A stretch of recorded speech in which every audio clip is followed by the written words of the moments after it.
جو چلتے ہوئے کاروبار میں پیسے لگاتے ہیں لوگ، جیسے مثال کے طور پہ ایک آدمی کا کوئی کاروبار ہے، چاہے دکان ہے، فیکٹری ہے، کچھ بھی ہے، اور دوسرا آدمی اس میں انویسٹ کرنا چاہتا ہے، تو اس کو مشارکت کہتے ہیں شریعت کے اعتبار سے. اور شریعت نے مشارکت کے کچھ اصول رکھے ہیں، وہ اصول میں بتا دیتا ہوں، اسی کے حساب سے اپنا معاملہ طے کر لیں. نمبر ایک یہ اصول ہے کہ پہلے تو اس کے کاروبار کی ویلیو لگائی جائے، کہ اس کے کاروبار میں اس کے کاروبار کی فی الوقت کیا قیمت ہے. یہی چلتا ہوا کاروبار بیچا جائے تو ایک اندازاً کتنے کا بکے گا. اسی صورت میں مثال کے طور پہ 1 کروڑ روپے اس کی ویلیو لگ گئی کہ 1 کروڑ روپے کا یہ چلتا ہوا کاروبار ہے ساری چیزوں کے ساتھ. تو پھر جتنے پیسے آپ لگا رہے ہیں اس کے اندر، اس کی فیصد نکال لیں.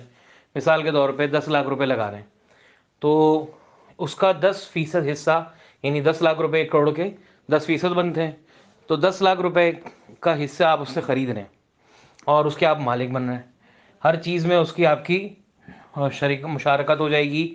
ہر اعتبار سے آپ اس کے ہر مال میں شریک ہوں گے، ہر چیز میں شریک ہوں گے. نمبر ایک تو یہ آپ نے ویلیو لگا کر نکال کر اپنے پیسے سے اس کا حصہ خریدنا ہے.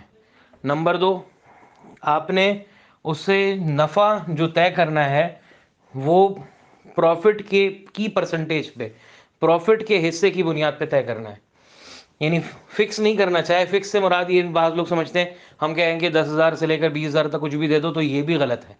یہ بھی فکس ہو گیا، 10,000 بھی فکس ہے، 20,000 بھی فکس ہے، دونوں چیزیں فکس ہو گئی نا.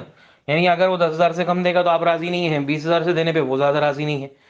تو اسی طرح جو ہے یہ فکس اس کو شمار کیا جائے گا. فکس کا پرسنٹیج پہ طے کرنے کا مطلب ہوتا ہے کہ جو بھی نفع ہوگا، چاہے وہ 10 روپے ہو، چاہے وہ 10 لاکھ روپے ہو، اس کی شرح جو ہوگی وہ فیصد کے حساب سے تقسیم ہو جائے گی. مثال کے طور پہ آپ نے طے کیا تھا کہ 20% آپ کو ملے گا. پروفٹ جو ہوا وہ 1 لاکھ روپے ہوا تو 20,000 روپے آپ کو مل جائیں گے. اب یہ پروفٹ کی کیلکولیشن ماہانہ طور پہ کرنی ہے، روزانہ کی بنیاد پر کرنی ہے، سال کی بنیاد پر کرنی ہے، یہ آپ کی مرضی ہے. یعنی طے کر لیں آپ لوگ آپس میں کہ کس طرح کریں گے. پھر تیسرے نمبر کی بات آتی ہے نقصان کی.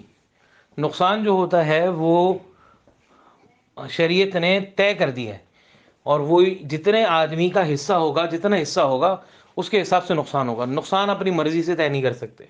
مثال کے طور پہ آپ نے 10% حصہ خریدا تھا، 10% کے کاروبار کے مالک تھے، جو نقصان ہوگا وہ 10% کا نقصان ہوگا آپ کا. مثال کے طور پہ 1 کروڑ روپے کے کاروبار میں اس کو 10 لاکھ روپے کا نقصان ہوا، تو 1 لاکھ روپے کا نقصان 10% والے کا ہوگا، کیونکہ وہ 1 لاکھ کا 1 لاکھ روپے 10% بنتا ہے. اور 9 لاکھ روپے کا نقصان 90% والے کا ہوگا. تو جتنا جس کا فیصد ہوگا ملکیت میں، تو اتنا ہی اس کا نقصان ہوگا. اچھا جی، اس کے علاوہ مدت طے کرنا ضروری ہوگی، کہ مدت طے کر لیں بھائی 1 سال کے لیے کر رہے ہیں، 2 سال کے لیے کر رہے ہیں، 3 سال کے لیے کر رہے ہیں. اور پھر وہ خود کاروبار کا جو ایگریمنٹ آپ کا، وہ اس مدت کے پورا ہونے پہ خود بخود ختم ہو جائے گا. پھر اس کے بعد اب واپس پیسے کرنے پر کیا، یعنی واپس جب پیسے نکلوائیں گے دوبارہ چلتے ہوئے کاروبار سے، تو کس بنیاد پر یا کس طرح واپس نکلیں گے. اس کا طریقہ یہ ہوتا ہے کہ آپ اس سے حصہ خریدیں گے اپنا، اب اس کو حصہ بیچیں گے اپنا جو آپ کا 10% شیئر ہے وہ آپ اس کو بیچیں گے. اور اس کے بیچنے کے لیے، اس کے لیے صحیح طریقہ یہ ہے کہ اس کی مارکیٹ ویلیو دوبارہ لگوائی جائے گی. مثال کے طور پہ 2 سال کا ایگریمنٹ تھا، 2 سال پہلے آپ نے اس کا 10% حصہ 10 لاکھ روپے میں خریدا تھا، اور اب جو ہے اس کی کاروبار کی ویلیو، پہلے اس کی 1 کروڑ تھی، اب اس کی کاروبار کی ویلیو 2 کروڑ ہو گئی ہے یا 1.5 کروڑ ہو گئی ہے. تو اب اس کا 10% 1.5 کروڑ کا 15 لاکھ روپے بنتا ہے. تو 15 لاکھ روپے کا آپ کا حصہ ہوگا، وہ آپ کو 15 لاکھ روپے واپس کرے گا. اصل طریقہ تو یہ ہے. اس کا صحیح دوسرا طریقہ بھی ہو سکتا ہے، لیکن یہ مشروط نہیں ہو سکتا، یہ شرط نہیں ہو سکتی. ہو سکتا ہے وہ کاروبار اس وقت 1 کروڑ روپے کا تھا، آج وہ 50 لاکھ روپے کا ہے، تو 5 لاکھ روپے ملیں گے واپس. تو یہ ضروری نہیں ہے کہ زیادہ ہی ہو، کم بھی ہو سکتا ہے. اور اگر چاہتے ہیں فکس کرنا تو اس میں ایک طریقہ یہ ہوتا ہے کہ آپ اس سے یہ کہہ لیں، لکھے نہیں، شرط مشروط نہ ہو، شرط نہیں لگائیں کہ بھئی یہ وعدہ کر لیں کہ بھائی ہاں ٹھیک ہے انشاءاللہ میں آپ سے آپ کا حصہ 10 لاکھ روپے میں خرید لوں گا جتنے میں آپ نے دیا تھا. یعنی جتنے پیسے آپ نے دیے اتنے میں آپ کو آپ کا حصہ آپ سے خرید کر میں خود مالک بن جاؤں گا.